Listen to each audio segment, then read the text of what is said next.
bonjour et bienvenue, je suis ravi de vous retrouver pour cette nouvelle édition de votre JT Lozère. Un JT Lozère ici, regardez, dans un studio photographique, et c'est pas n'importe lequel, c'est celui de Marine Abès au studio de la Bête. Marine Abès, vous la connaissez en Lozère ici, elle est portraitiste de France et pour la deuxième fois, elle a été nommée portraitiste pour l'année 2025.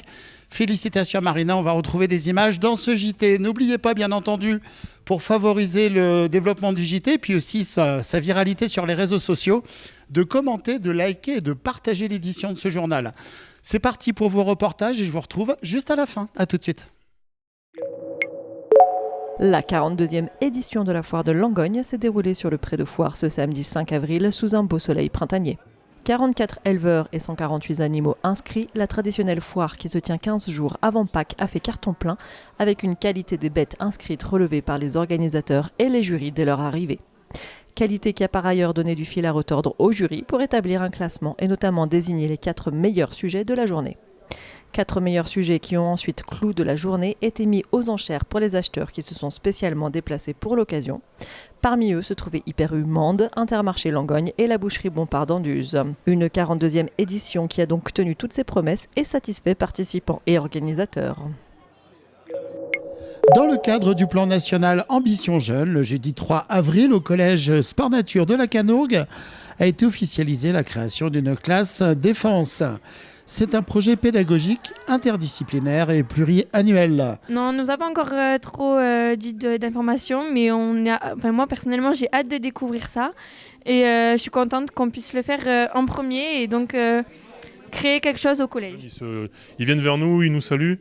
En principe, quand on arrive dans un établissement et qu'on met en place ce genre de dispositif, il y a un engouement de la part des jeunes. Moi aussi je suis impatient parce qu'on est quand même une classe privilégiée par rapport aux autres et il me tarde de voir la suite. Et très vite, ils y trouvent beaucoup de sens et c'est ce qui fait l'enjeu d'avoir tous nos partenaires qui sont présents aujourd'hui ici pour qu'ils voient concrètement ce que c'est. C'est pas manipuler des armes du tout, c'est bien plus intéressant que ça, plus large que ça.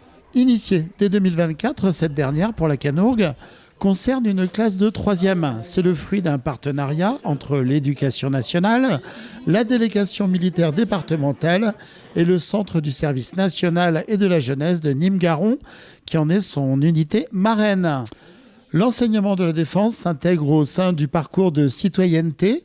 Il comporte 2 étapes obligatoires au cours desquelles interviennent successivement le ministère de l'Éducation nationale, les mairies et le ministère des Armées. Donc l'objectif de cette convention est de sceller, j'ai envie de dire, le partenariat entre l'Éducation nationale et là, effectivement, les armées, j'ai envie de dire, pour travailler sur toutes les notions liées à la défense et à la sécurité. Et c'est vraiment un enjeu important pour les nouveaux citoyens que nous formons au sein des établissements et notamment des collèges. Le collège Sport Nature de la Canourgue est le 4e établissement en Lozère à bénéficier de la signature de cette convention, classe défense. Le principe est de sensibiliser les jeunes à la citoyenneté, aux valeurs et à la résilience. Tout à fait. Il y a les notions de respect, de hiérarchie, mais aussi, j'ai envie de dire, respect par rapport aux devoirs de mémoire. Parce que là, par exemple, aujourd'hui, on va assister à un projet qui explique aux élèves ce qu'est une cérémonie. Il existe beaucoup de cérémonies sur le territoire. On fait énormément d'événements, je veux dire, qui ont pu être tragiques, évidemment. Alors cet après-midi, il y a une partie de pratique, oui, sur des ateliers qui vont se faire dehors, sur ce qu'on appelle le module résilience. Voilà, c'est des gestes de sensibilisation à la résilience, justement. Et puis après, tout au long de l'année, en fonction des visites qui seront prévues, par exemple, quand on visite un régiment, il peut y avoir un peu de pratique sur une initiation à du parcours d'obstacles, une initiation au simulateur de tir. Voilà, donc au cours de l'année, oui, il y aura de la pratique pour ces jeunes. Durant ces périodes de sensibilisation qui peut durer sur 2 années, les jeunes rencontreront des situations différentes auprès de professionnels des secteurs partenaires. Le dispositif sert également à promouvoir les dynamiques vertueuses de la participation citoyenne. Un point particulier est également mis en perspective avec la sensibilisation au changement climatique et à la problématique de la ressource, du développement durable et de la gestion de l'eau notamment.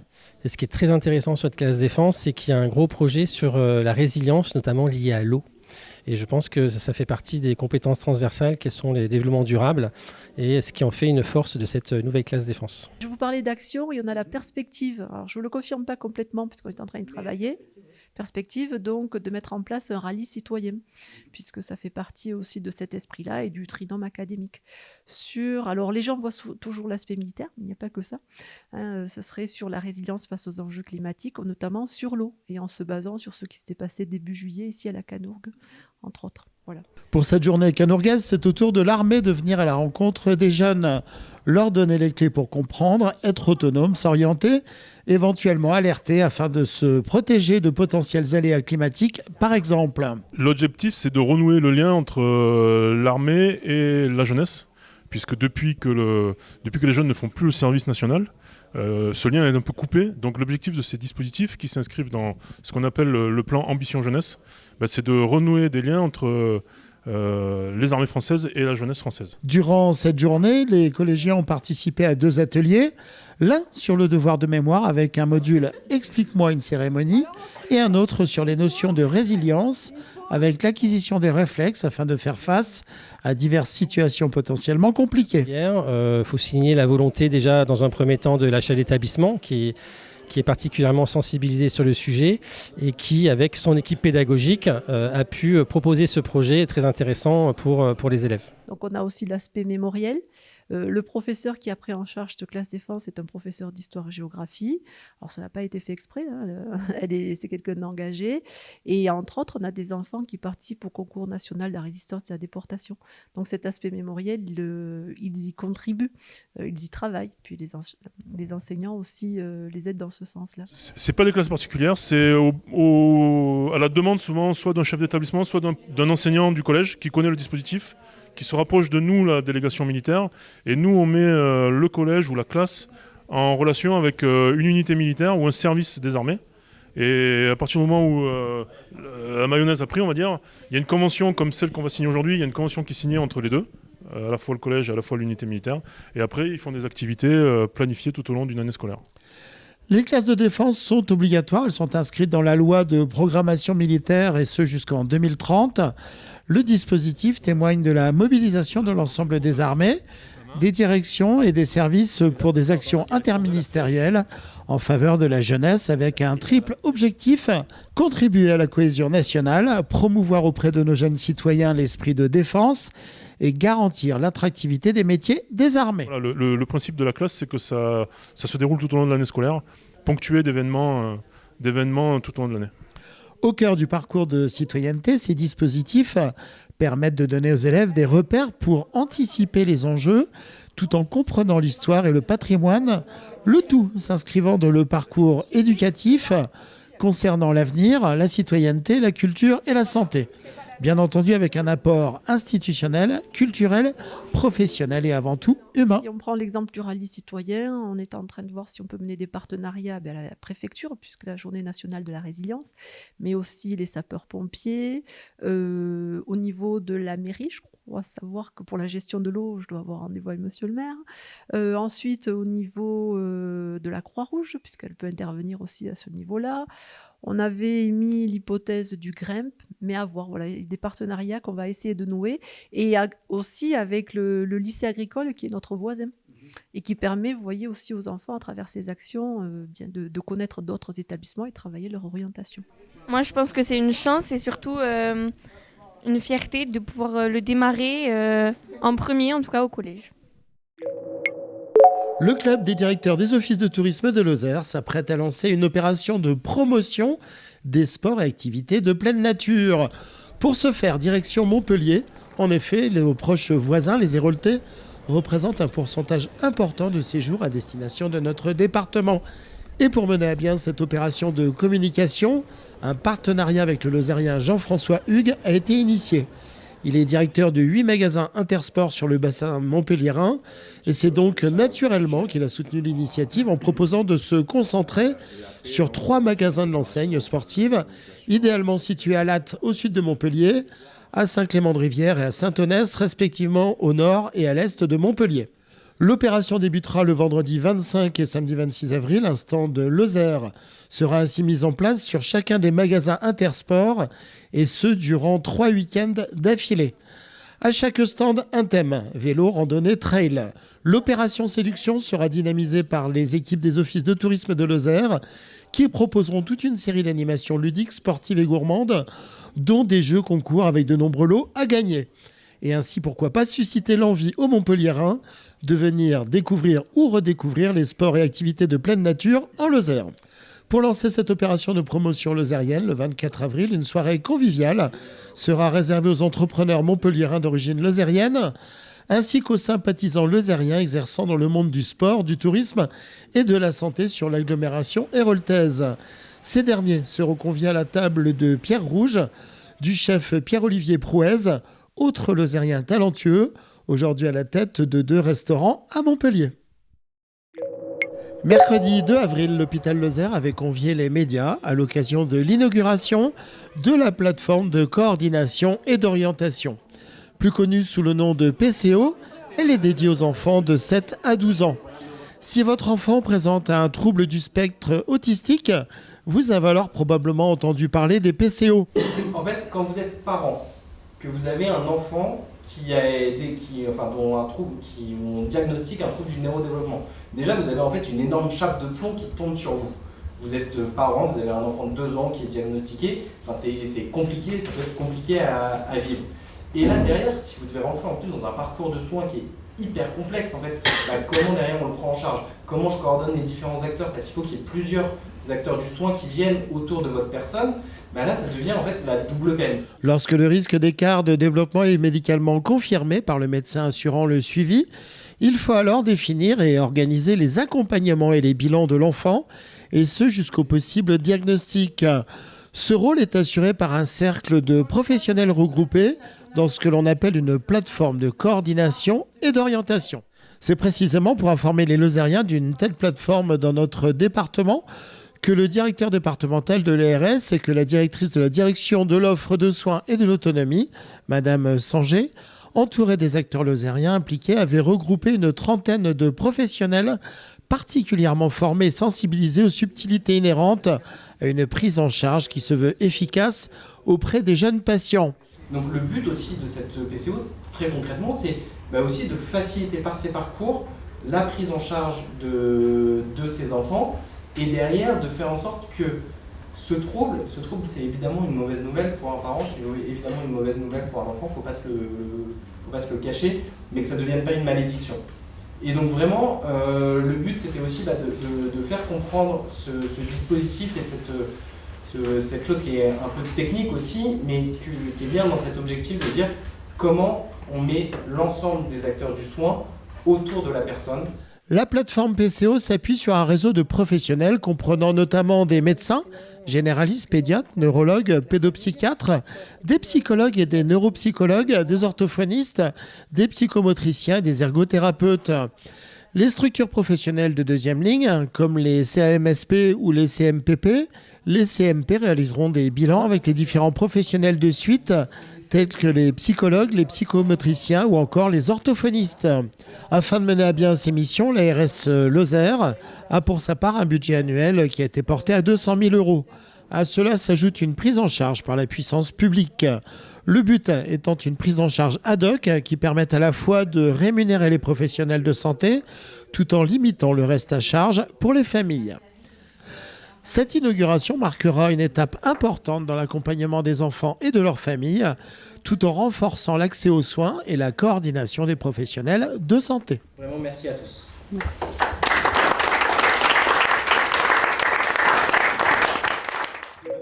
Moi, il y a un truc qu'il faut quand même il faut qu'on arrête de se flageller.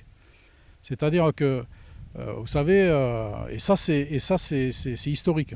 C'est-à-dire que nous, sur le côté Cévennes égale Cosse et même Gorge, on a loupé la révolution industrielle, alors que d'autres sont partis pour faire la révolution industrielle. Donc nous, on s'est toujours dit, puisqu'on a loupé cette révolution industrielle, on n'est pas bon, on ne sait pas accueillir, on ne sait pas faire ci, on ne sait pas faire ça. Il faut qu'on arrête ça, il faut qu'on arrête.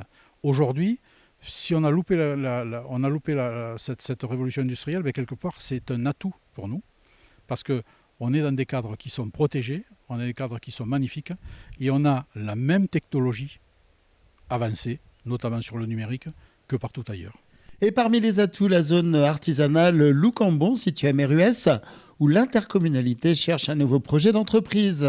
Et ça a commencé par le coup de couperet de la part de l'ONF quand ils ont décidé d'abandonner ces locaux. Eh bien, il faut qu'on rebondisse, parce que c'est un atelier, comme on voit aujourd'hui sur le reportage qui est fait, qui est hyper sain. C'est quand même 750 mètres carrés de bâtiment, 2500 mètres carrés autour, où on peut tourner tout autour du bâtiment. Et c'est vrai que chez nous, là, à Merveille-Saint-Cévennes, ce n'est pas toujours le cas. Donc là, c'est hyper fonctionnel. Et c'est vrai qu'on arrive à vouloir que ce bâtiment revive pour faire quelque chose. En Lozère, quand un bâtiment industriel sur une parcelle de 2500 m² se libère, l'intercommunalité s'engage via l'AMI Comprenez, un appel à manifestation d'intérêt. C'est un dispositif particulièrement adapté bénéficiant des structures de Lozère Nouvelle Vie et de Lozère Développement, et ce afin de favoriser la reprise rapide de l'activité économique et industrielle du site. La Lozère, en fait, comme c'est un département qui ne dépend pas d'un seul domaine d'activité, qui est un département à une économie très variée, en fait, on a aussi cette capacité de rebond et aussi cette capacité d'être beaucoup plus flexible lorsqu'on a des crises ou des périodes un petit peu plus compliquées. Sur cette opération spécifiquement, aujourd'hui, on a mis la force de frappe autour de cet appel à manifestation d'intérêt en lien avec Lozère Développement. Il n'y a pas une enveloppe spécifique, on va surtout voir par rapport aux candidatures qui vont se présenter si justement on part sur une cession de ce bâtiment, si on part sur une location, si un bail amphithéotique, à voir les modalités. Et effectivement, il y aura certainement un petit investissement de la collectivité à prévoir pour adapter le bâtiment à ses besoins. Mais il faut vraiment qu'on trouve une deuxième destination à ce bâtiment, car il est franchement dommage d'avoir un bâtiment d'une aussi belle qualité et qui ne soit pas employé. Le bâtiment se situe dans la majestueuse vallée de la Jonte. Alors, pour monsieur le maire, l'accueil d'une entreprise serait un levier important pour le développement de l'écosystème local. Ça apporte des emplois, ça apporte des familles automatiquement, ça contribue au dynamisme du village. Autre atout et non des moindres, le site se situe en zone FRR, ce qui permet aux entreprises qui s'y implantent d'être éligibles au régime d'exonération fiscale et sociale France Ruralité Revitalisation.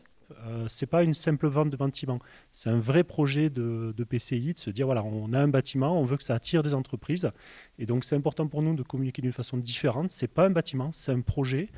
On est en convention avec eux, on a déjà fait on travaille avec eux, et ils ont quand même un carnet d'adresses qui est extraordinaire.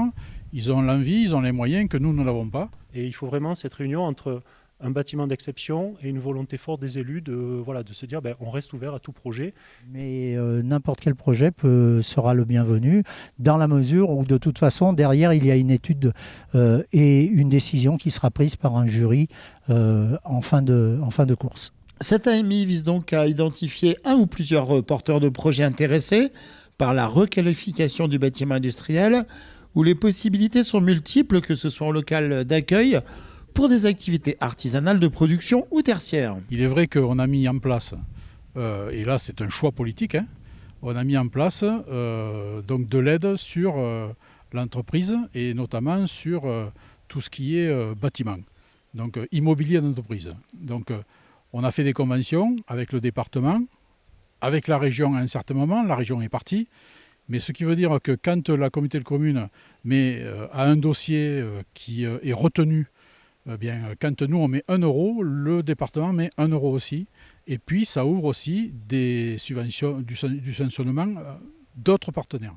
Donc c'est vrai que on a un fonctionnement à part. Par contre, on a une vraie richesse sur ce territoire, aussi bien d'un point de vue économique, aussi bien d'un point de vue compétences. Et donc c'est ça aussi que des entreprises viennent chercher quand elles s'installent chez nous. Depuis 2017, on a traité 13 dossiers. On a mis un peu plus de 350 000 euros de fonds propres de la communauté de communes, ce qui veut dire 700 000 euros avec le département, pour générer de l'investissement sur une somme de plus de 14 millions. 14 millions qui fait qu'on a ou renforcé des entreprises ou on a créé de l'emploi. On est sur des lieux où il y a effectivement plusieurs filières, le bois, la laine, des activités ou des filières qui reviennent au goût du jour, des filières nature. On est dans un bâtiment qui est assez exceptionnel par ses dimensions, par ses prestations ici. Il y a très peu de foncier disponible aussi, ou d'immobilier disponible, parce qu'on est dans un lieu préservé, pas très loin du parc des Cévennes.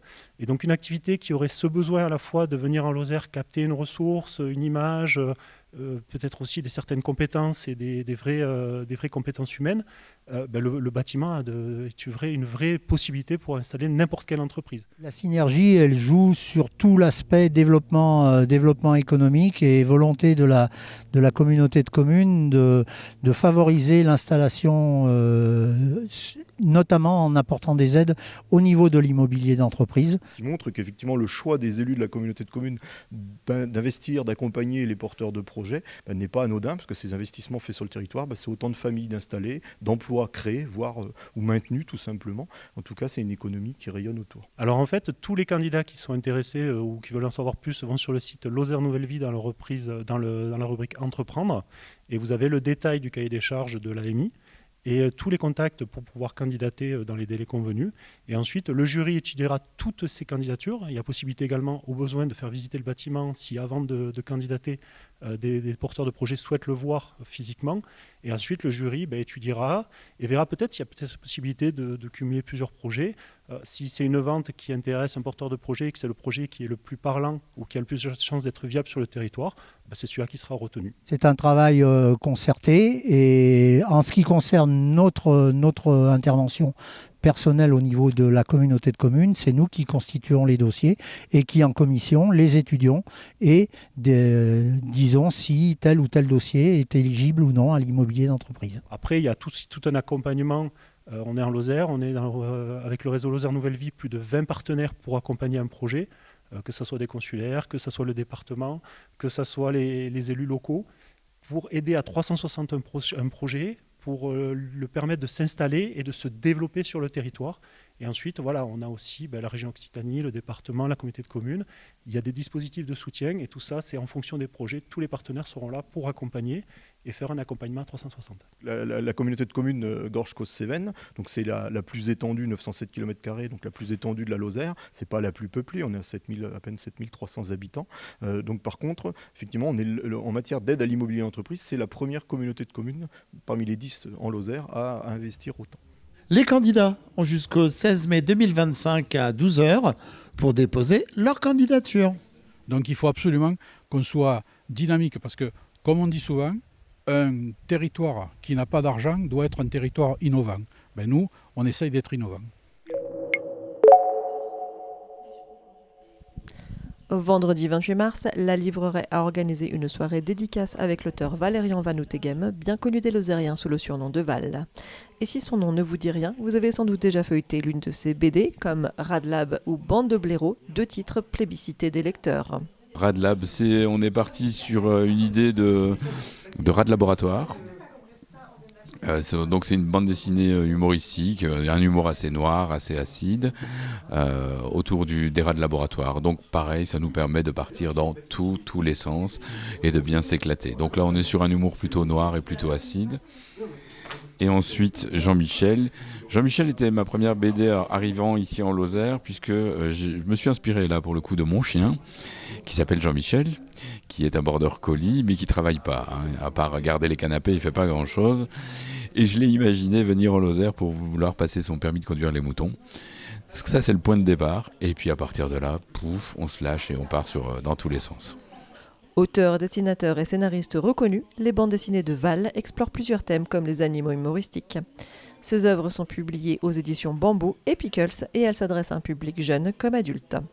Tout m'attire vers la BD, parce que les styles sont vastes, les possibilités sont énormes. Le dessin, bien sûr, parce que c'est un dessin cartoon qui me plaît beaucoup. Et au niveau des scénarios, on a une infinité de possibilités. Je n'essaye pas de faire passer de message en particulier dans mes BD. Je pars pas avec cette idée-là. J'ai surtout envie de m'amuser. Quand je fais une BD, je veux d'abord prendre mon pied.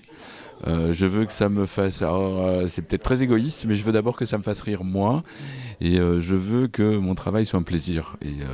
Et voilà, après, c'est pas un vecteur de quelque chose. Ça peut l'être, chacun y trouvera ce qu'il a envie d'y trouver. Mais moi, j'ai juste envie de me faire plaisir. Son enfance est bercée par Spirou Magazine, son adolescence par Fluide Glacial et L'écho des savanes.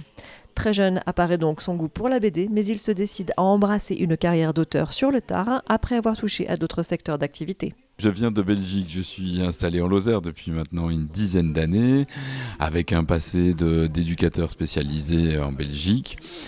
Et puis me mettre ensuite à la bande dessinée, peut-être sur le tard, mais en tout cas avec ce rêve de m'y mettre et j'y suis depuis un petit peu plus de 10-15 ans maintenant. Ouais. La librairie La Livreraie, fondée en juin 2023, est un lieu de rencontre privilégié pour les amateurs de littérature. Elle propose une sélection soignée de livres dans divers genres, allant de la fiction à la non-fiction, et organise régulièrement des événements culturels, des rencontres d'auteurs ou des ateliers. Il y a beaucoup de livres qui peuvent intéresser tout type de public. Valérie conseille très bien ses clients et Valérian montre des BD qui figurent dans la librairie tout au long de l'année.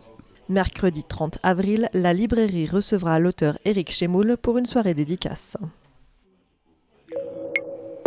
Et du coup, non, en fait, quand on va chez le photographe professionnel, c'est pour laisser son portable de côté et vraiment faire une belle photo pour un grand tirage qu'on accroche au mur. Marine Abès est photographe professionnelle et 2025 lui sourit à nouveau. La qualité artistique et technique de son travail lui a permis d'accéder pour la deuxième fois au titre de portraitiste de France. Alors, tout simplement pour valoriser le travail de photographe et pour être vraiment reconnu aux yeux de la clientèle, une crédibilité. Voilà, et pour me challenger, pour vraiment soumettre mon dossier à un vrai jury de professionnels. Après avoir été distingué portraitiste de France en 2021, doublement finaliste des médailles pour la photographie française dans les catégories bébé et portrait, et ce en 2023, le titre prestigieux de portraitiste de France 2025 lui a donc été une nouvelle fois décerné par la Fédération française de la photographie et des métiers de l'image, et ce lors du congrès de Toulon fin mars.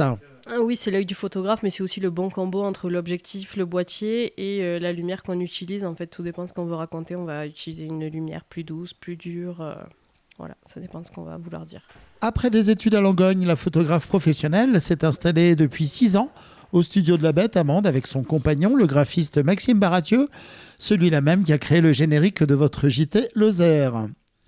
La photographe se veut à l'écoute de ses modèles et clients et vous avez immanquablement vu ces clichés dans des pubs ou sur des plaquettes mettant à l'honneur des produits et objets lozériens mis en scène pour sublimer le message commercial. Pour moi, les portraits, c'est quand même assez facile parce qu'il y a un échange. Donc, que ce soit ma famille ou les clients, il y a un échange, les gens me donnent quelque chose. Mais vraiment, le plus difficile en studio, moi, je pense que c'est la photo de produit. Parce que c'est quelque chose que je fais aussi. Et là, par exemple, je fais des photos de chocolat pour Pâques et voilà, ils ne me disent pas grand-chose, les chocolats. Donc, c'est à moi vraiment de créer la scène, quoi. Mais ce qu'elle affectionne particulièrement, ce sont les couples, les bébés, les scénarios trop choux, des sportifs de tout poil, le tout harmonisé avec une complicité entre les modèles et la photographe. Il faut qu'il y ait ce lien qui se crée, qu'il n'y ait plus de barrières parce que c'est vraiment rentrer dans l'intimité, même si on pose habillé. C'est vraiment pas évident d'être de l'autre côté de l'objectif du coup. Et il faut vraiment que ce lien se crée, qu'on ait l'impression d'être avec quelqu'un qu'on connaît, qu'on lui fasse confiance et comme ça on peut donner de sa personne, quoi, et de son énergie. L'artiste affectionne donc particulièrement la complicité avec ses modèles et c'est précisément ce qui crée l'émulation qui est demandée pour participer au concours portraitiste de France de la technique maîtrisée de l'art photographique sublimé. Et je regarde ce que j'ai parmi mes photos clients, j'en choisis et après, donc, des fois, là pour le coup cette année, c'est un de mes collègues qui m'a aidé, qui a été portraitiste de France Excellence. Donc je lui ai soumise mes images et il m'a dit donc ça tu devrais, ça il faut arranger ça peut-être recommencer. Et j'en ai recommencé quelques-unes. Créé en 1991 par Luc Pouget, le portraitiste de France a pour but premier de permettre aux photographes professionnels français de mesurer la qualité de leur travail. Et ce n'est pas un simple concours mais une véritable qualification, un gage de reconnaissance auprès de ses pairs et de qualité pour les clients. Ce concours a lieu tous les 2 ans. Oui, alors du coup, c'est ma meilleure note du dossier et c'est Raphaël, donc c'est un petit garçon que je suis depuis qu'il a 1 an et qui vient refaire des photos de temps en temps, quoi. Et du coup, ils se prêtent trop bien au jeu. Et en fait, pendant les séances photo où il y a des enfants, c'est très simple, c'est eux qui gèrent leur séance photo, donc ils font un petit peu ce qu'ils veulent, et en fonction de ce qu'ils me proposent, Raphaël, ça fait plusieurs fois qu'il vient au studio, donc il est très à l'aise. Et du coup, voilà, j'ai posé mon éclairage, et après, regarde un petit peu par là-bas, et c'était top. Le dossier Portraitiste de France est composé de 12 photos, un choix imposé par des thèmes définis. Femme enceinte, des enfants ou encore une personne de plus de 60 ans accompagnée d'un animal. Ici, un coq qui aura beaucoup plu au jury. Un groupe, une famille, une photo corporate, une personne dans son environnement professionnel, comme ici votre serviteur lors d'un JT, mais également des portraits libres et créatifs. Comment est venue cette idée du coq ? En fait, c'est celui de ma tante, tout simplement. On en a discuté dans un repas de famille parce que c'est un coq qui vit en intérieur, donc c'est pas commun. Donc on a dit que ça se prête tout à fait à une séance photo au studio. En studio, Marina utilise un boîtier moyen format. Ce dernier se distingue avant tout par la taille de son capteur. Il est bien supérieur à celle des boîtiers de 24-36, les classiques. On parle généralement de capteurs possédant une surface jusqu'à 4 fois plus grande qu'un plein format. Cette caractéristique confère au moyen format une qualité d'image inégalée, avec une résolution, une dynamique et une profondeur de champ exceptionnelle. Après, il y a des formations que je fais en ligne ou en présentiel, et bien sûr, j'ai des confrères qui sont dans la FFPMI, donc en Occitanie du Sud, et quand j'ai des images où j'ai des questions, je leur soumets et on en discute ensemble, quoi. Que ce soit en colorimétrie, en technique, en lumière, en gestuelle, tout. Pour le concours, la créativité, la gestion de la lumière, la composition, la gestuelle, le traitement de l'image et pour finir, la qualité des tirages feront que chaque photographe est évalué selon plusieurs critères techniques et, vous l'aurez compris, artistiques. Alors de la fierté, oui, carrément, parce que c'est un métier où en fait tout le monde peut se lancer. T'achètes un boîtier, demain t'es photographe, et du coup c'est très bien de se challenger, d'aller chercher l'approbation des confrères, consoeurs, même si on n'est pas toujours d'accord avec eux. C'est super, quoi. Le titre de portraitiste de France est attribué pour 4 ans. Du coup, c'est de développer un petit peu plus tout ce qui est créatif, artistique, donc avec du stylisme et vraiment des choses pour moi, en fait. Qu'il n'y ait pas d'attente derrière, quoi, à part les miennes. Et modestement, Marina de préciser qu'elle apprend tous les jours et elle a pour ambition d'explorer de nouvelles pistes, mais cela reste un secret à découvrir très prochainement lors de concours internationaux. En attendant, elle rêve d'un boîtier légendaire. Un Hasselblad. Parce que c'est un moyen format où tu as une belle profondeur de champ, un beau détail dans les lumières, les basses lumières, les couleurs. Voilà, nous arrivons déjà au terme de cette édition de votre JT Lozère. Encore félicitations à Marina Besse pour ce prix de portraitiste de France. Vous avez vu, on a fait un peu le tour avec nos reportages, notamment à Langogne, à l'hôpital Lozère. Et on se retrouvera avec grand plaisir à partir du 24 avril, ailleurs en Lozère. En attendant, vous pouvez contacter la rédaction à l'adresse qui s'affiche ci-dessous, rédaction@kwztv-lozère.fr. Je vous souhaite une très très belle soirée. Je vous dis à bientôt.